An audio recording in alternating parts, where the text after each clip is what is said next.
घटगार अंत्योदय गृह योजनार शुभारंभ। केन्दुझर जिला घटगाँ ब्लॉक 27 पंचायत रे राज्य सरकार अंत्योदय गृह योजनार 294 जन को चिन्हट कर कार्यादेश दि जाइछि।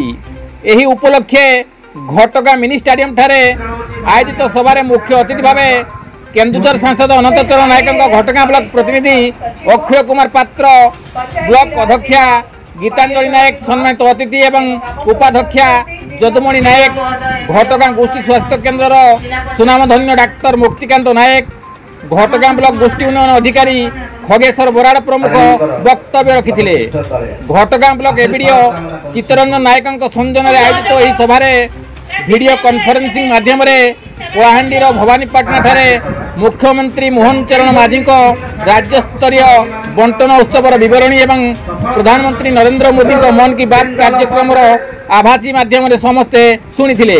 एथिरे ब्लॉक समस्त सरपंच, समिति सभ्य, जिला परिषद सदस्य एवं विभिन्न गणमाध्यम प्रतिनिधि समेत सुभद्रा हिताधिकारी एवं महिला मंडल एथिरे सहयोग करथिले।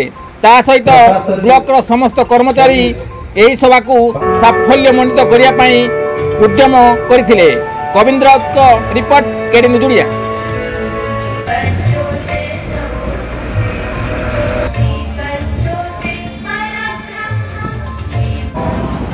घटगाँ ब्लॉक आयोजित होता कार्यक्रम सांसद प्रतिनिधि अखिल पात्र महोदय, अध्यक्षा महोदय एवं आम घटगाँ गोष्ठी स्वास्थ्य